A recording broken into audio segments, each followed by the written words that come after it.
राधे राधे दोस्तों, कैसे हो आप लोग। आई होप आप लोग अच्छे होंगे। मैं भी अच्छी हूँ। आइए, मैं आपको अपने channel Neha Singh a mother life में स्वागत करती हूँ। ये वीडियो मतलब कल का वीडियो जहाँ से ख़त्म हुआ था वहीं से शुरुआत है। कल कुछ क्लिप मैंने बीच में से कट करके बस आप लोग को दिखाया था। तो अभी रात का टाइम है और बेटे का चल रहा है पढ़ाई, मैं वहीं उसके साथ बैठी हुई हूँ। क्योंकि ऐसे तो थोड़ा बहुत इधर उधर कर ले, इसलिए 1-1.5 घंटा मैं उसके साथ रहती हूँ पढ़ने टाइम। और नहीं तो जैसे कुछ खेलना रहा या कुछ रहा तो पढ़ने टाइम ज़रूर बैठती हूँ। कारण ये है कि उस टाइम मैं भी कुछ सीखती हूँ उससे। बहुत सारी चीज़ें जो बच्चे भी सिखा जाते हैं। जहाँ आप मिस्टेक करते हो या कुछ ऐसा होता है तो अगर उसको पता है तो वो आपको करेक्ट कर देंगे, या कुछ चीज़ें आप उसको सिखा सकते हो। मैनर्स सिखा सकते हो, लिखने का तरीका सिखा सकते हो, या वो कैसे पढ़े, अपने बुक्स कैसे रखे, वो सब चीज़ें आप उस टाइम उसको बहुत आराम से सिखा सकते हो और वो उस टाइम सीख भी जाते हैं। मानिए मैं अपने बच्चों को ऐसे ही थोड़ी थोड़ी सी चीज़ें करके सिखाती हूँ। बहुत एक ही बार नहीं बैठा के उसको बहुत सारा चीज़ सिखा दी। हाँ, पर जहाँ डांट के सिखाना रहता है वहाँ डांट के सिखाती हूँ, और जहाँ मुझे पता है कि वो कैसे सीखेगा, जहाँ प्यार से सीख जाता है वहाँ मैं प्यार से उसको सिखा देती हूँ। जहाँ वो पीट के देखते कि नहीं 1-2 लपट दे भी दो तो मतलब जहाँ वो ज़्यादा ये हो जाता है तो वहाँ मैं पेट भी देती हूँ। ऐसा कुछ ये नहीं है कि मैं मारूंगी नहीं, तो ये ऐसा कुछ नहीं, मैं सब काम करती हूँ। और मुझे जैसे ही ये लगता है कि हाँ वो ऐसे सीख सकता है तो मैं उसे वैसे सिखाती हूँ। बहुत चीज़ें ऐसे ही हैं जैसे कहानी के थ्रू मैं उसको सिखा देती हूँ। पहले ये बता दूँ यहाँ क्या चल रहा है। यहाँ मेरी एक बेडशीट बीच में थोड़ी सी फट गई थी। फट क्या गई थी, किसी चीज़ से लग गई थी तो उसमें थोड़े से निशान हो गए थे गोल से। तो मैं उसको काट के हटा दी और पूरे बेडशीट को वापस से सिल दी हूँ। जहाँ से काट के हटाई, जितना दूर फटा हुआ था उसको काट के साइड कर दी और फिर दोनों को ज्वाइंट करके सिल दी हूँ। इससे होगा क्या, ये बेडशीट मेरे सिंगल बेड पे आ जाएंगे। सिंगल बेड पे नहीं भी आए तो जो कहीं बैठने का ज़रूरत लगा या कुछ तो वहाँ ईजिली बिछ जाएंगे इसमें। और मैं उसे ऐसे ही छोड़ देती तो वो बर्बाद हो जाता, वो फेंका जाता। पर ये देखिए सिला हुआ यहाँ से, आपको पता भी नहीं चलेगा और ये बेडशीट आराम से आप यूज कर सकते हो। तो यही होता है ना, एक हाउसवाइफ ही समझ सकती है छोटे छोटे चीज़ों से आप कैसे क्या कर लोगे। और देखिए इस बीच में वो सिला हुआ है तो इससे आराम से ये डबल फोल्ड करके भी इतने बड़े हैं तो आराम से ये लोग बिछा बैठ के बिछा सकते हैं, या कहीं सोना रहा है या कभी बच्चे खेल रहे हैं कुछ भी हो तो वहाँ आप इसको यूज कर सकते हैं। ये बहुत अच्छा हैक है। और सच पूछिए तो ये मेरी दादी का हैक था। मैं एक बेडशीट और था जो फटा हुआ था, वो ज़्यादा नहीं फटा हुआ था, मतलब फटा हुआ नहीं था, वो यूज नहीं होता था नॉर्मली, उसमें कार्टून सर बने हुए थे तो अब बच्चे भी यूज नहीं कर रहे थे।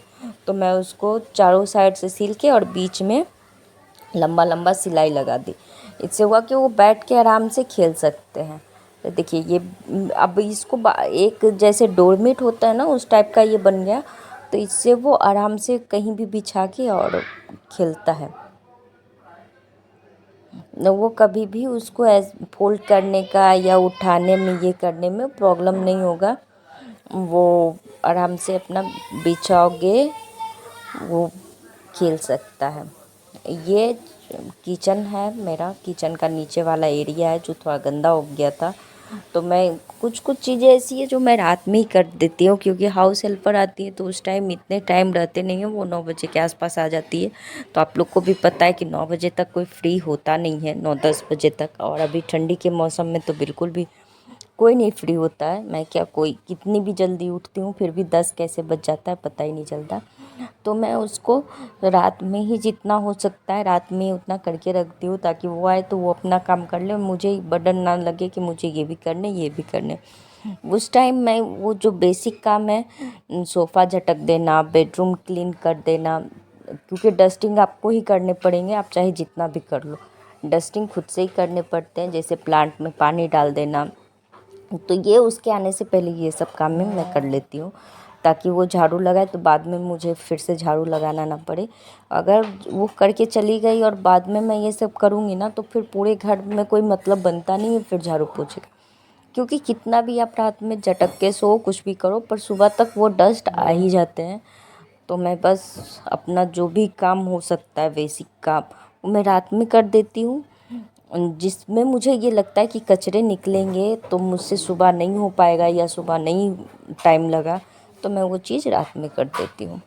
अपना किचन क्लीन करने के बाद खाना पीना हो गया था, मैं आ गई थी रूम में, कपड़े रखे हुए थे सारे कपड़े फोल्ड करने के लिए। तो यहाँ पे जितने भी कपड़े हैं मैं बाहर से लेके आ गई थी, उसको मैं फोल्ड कर रही थी। ये दोनों खेलते खेलते कब झगड़े इन दोनों के हो गए पता ही नहीं चल पाया। और झगड़े भी दोनों में घमासान होते हैं, रोना धोना सब शुरू हो जाता है दोनों को। ये बोल रही है ऐसे ऐसे भैया को पीटना है, देखिए पीट दी। अब वो रोता है, बस मेरे पूरे दिन इसमें निकल जाते हैं। कभी गुस्से भी आते, कभी खुशी भी होता है कि चलो कम से कम दोनों खेल तो रहा है। दिक्कत यही हो जाता है ना, जिस घर में सिंगल बच्चे होते हैं ना वो बच्चा भी इंजॉय नहीं कर पाता है, उसको भी कहीं ना कहीं ये कमी रहता ही है कि उसके साथ खेलने वाला कोई नहीं। और पेरेंट्स इतने ध्यान दे पाते नहीं है कि वो भी अकेला अपने आप को महसूस करते हैं, बच्चे भी अपने आप को अकेला महसूस करते हैं।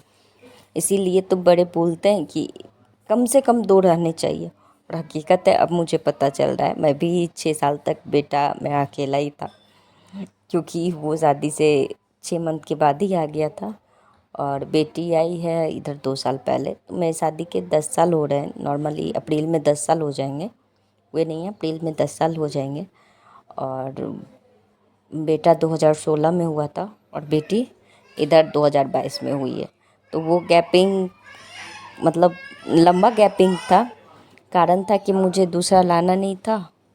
और बाद में धीरे धीरे जैसे जैसे बेटा बड़ा हुआ उसके बाद बेटी आई। बेटा थोड़ा सा मायूस रहने लगा बीच में कि मम्मा सबके भाई बहन हैं मेरे नहीं हैं, मैं किसके साथ खेलूं ये वो। मैं भी सोची कि चलो दूसरा ले ही आती हूँ। और गैपिंग का कारण ये था कि मेरा बेटा 22 साल में ही आ गया था। मैं मतलब शादी पहले हो गई थी, 21 साल में मेरी शादी हो गई थी और बेटा भी थोड़ा जल्दी आ गया था। तो फिर इधर 2 साल पहले बेटी आई है। मत पूछिए, उसके बाद तो लाइफ और चेंज हो गई है, थोड़ी सी सुधर गई है, थोड़ी सी बिगड़ गई है। मतलब कुछ दिन तो बहुत ही भयानक निकला। भयानक मतलब रात रात भर सोती नहीं थी, कोई थे नहीं, अकेले रखना थोड़ा सा टफ हो गया था, पर इतना भी नहीं हो गया था कि मैं कर ना सकूं। और ये सैटरडे को बेटे का छुट्टी रहता है। ये सैटरडे की सुबह है, इसमें बच्चे अपना खेल रहे, एक और बच्चा आ गया था, तीनों मिल के खेल रहे थे और मैं लंच और खाने में लगी हुई थी।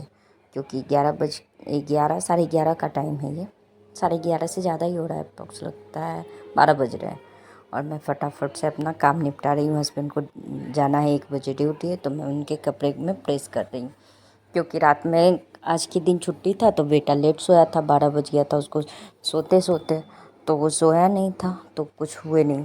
तो मैं फटाफट से उनके कपड़े में प्रेस करके उनको दे दूँगी। वो नहाने चले गए थे, वो रेडी होंगे, तब तक मैं उनका लंच बॉक्स रेडी करके बैग रेडी कर दूँगी। क्योंकि वो बैग रेडी करते नहीं हैं, उनको आलस आती है। उनके बाद उनके जाने के बाद मैंने थोड़े से पेड़ पौधे की केयर की, क्योंकि इनसे जितनी पॉजिटिव एनर्जी मिलती है कहीं नहीं मिलती, इसलिए मुझे बहुत अच्छा लगता है। मैं आधा 1 घंटा इसमें निकाल देती हूँ। और हाँ, मैं बता रही थी बच्चों को सिखाने का तरीका बहुत सारा होता है। आप जैसे जो करना चाहते हैं आप कर सकते हैं, पर टेक्निक अलग अलग होते हैं। कभी खेल में उसको सिखा दो कुछ, जैसे मेरी बेटी है उसको 1 2 में बॉल इधर से उधर फेंक फेंक के उसको 1 2 सिखा दी। पोएम उसको मैं वैसे सिखाई, वो सुन रही है जो चीज़। एक लाइन आप गाओ तो दूसरा लाइन उससे उसको बोलो गाने के लिए, वो आराम से वो चीज़ पकड़ लेती है और बहुत ईजली सीख जाती है। बच्चों को कुछ भी सिखाना हार्ड नहीं होता है, बस सोचना हार्ड होता है कि हाँ सिखाऊं किस तरीके से। आखिर जो टीचर बनी है वो पैदाइश टीचर थोड़ी ना थी, वो भी तो धीरे धीरे ही हर काम को करते हुए टीचर बनी है। इसीलिए मेरा जहाँ तक 8 साल मेरे बेटे का हो गया, मैं जो सीख पाई मैं बस वही बता रही हूँ आपको कि कुछ भी हार्ड नहीं होता है दुनिया में। आप चाह लो तो कुछ भी कर सकते हो, आपके अंदर करने की चाहत होनी चाहिए। अगर आपके अंदर करने की चाहत है तो आप कुछ भी कर सकते हो। मैं अपनी बेटी को बहुत सारे चीज़ अपने साथ रख के भी सिखा देती हूँ। कभी वो कुछ फेंक देती है तो उससे उठवाती हूँ उसको, बेटा डस्टबिन में डालो, नहीं सुनी तो मैं खुद वो चीज़ को बार बार रिपीट करती हूँ। तो वो देखती है तो खुद ही वो सीख गई। वो मुझे जो देखती है करते हुए या मेरे बेटे को जो करते हुए देखती, वो खुद वो चीज़ को कैच की और खुद सीख गई। एक दो बार उसको बताना पड़ता है, ऐसे मत करो। तो बच्चे जहाँ गलती करे आप उसी टाइम उसको मना कर दोगे ना, तो वो आगे रिपीट नहीं करेंगे। और ये सोच के कि वो बच्चा है उसको करने देते, बाद में खुद सीख जाएगी, तो फिर बहुत मुश्किल होता है, फिर बच्चे नहीं कर पाते हैं। क्योंकि उसको शुरू से वो चीज़ करने का आदत हो जाता है, तो वो वही चीज़ करेंगे। आप बाद में जितना सिखा लो, आप जिस टाइम बोलोगे उस टाइम कर लेंगे, बाद में फिर वैसा का वैसा करेंगे। इसलिए अपना टॉयज उठा के रखना, जो खेली बेटा उठा के रख दो इसमें। तो वो सब चीज़ें छोटी छोटी चीज़ें ही हैं, बोलने के लिए छोटी छोटी चीज़ें, पर इसी छोटे छोटे चीज़ों से बच्चों के अंदर डिसिप्लिन आता है, वो अपना काम करते हैं। और ये शाम का टाइम है, मेरा बेटा कर रहा है दिया जला रहा है। शाम का दिया वही करता है, उसका बंधा हुआ है, अगर वो घर में है तो शाम का दिया वही करेगा। ये भी बहुत ज़रूरी है बच्चों में लाना, क्योंकि इसके बिना कुछ नहीं होता। वो है अगर आपके साथ तो सारे काम मुमकिन है। मैं ये चीज़ इस साल 2-2.5 मंथ पहले ये चीज़ अब बता सकती हूँ कि अगर आपके ऊपर भगवान का हाथ है, अगर वो आपके साथ है तो हर नामुमकिन मुमकिन हो सकता है। इसीलिए अपना विश्वास कभी भगवान से ना हटाएं। ऐसा तो सोचे ही नहीं कि वो आपके साथ नहीं है। हाँ, थोड़ा टाइम लगता है चीज़ों को होने में, पर होता ज़रूर है। अगर वो आपके फ़ायदे के लिए है तो वो ज़रूर होगा। अगर उससे आपके कुछ घटे हैं तो वो काम नहीं हुआ, तो आप सोच लो कि अगर वो नहीं हुआ है तो कुछ ना कुछ आपका नुकसान ही था उसमें, और नहीं होने के पीछे आगे चलकर कुछ अच्छा ही आपके साथ होगा। मैं तो उनके ऊपर बहुत यकीन है मेरा, और अब तो और पक्का हो गया। क्योंकि मैं जो भी झेली ना, जो भी 2.5 मंथ पहले मैं महसूस करती थी, जो भी ये था, वो अब मैं रिलैक्स हूँ। चलिए, ये सब तो होते रहेगा, यहाँ हो रहा है काम। अगर वीडियो अच्छा लगे तो लाइक शेयर और कमेंट ज़रूर कीजिएगा। मिलेंगे फिर नेक्स्ट वीडियो में। आइए आप भी शाम के चाय मेरे साथ पी के एंजॉय कीजिए। आइए, हम तो बुलाते, आप लोग तो बोलते नहीं हो।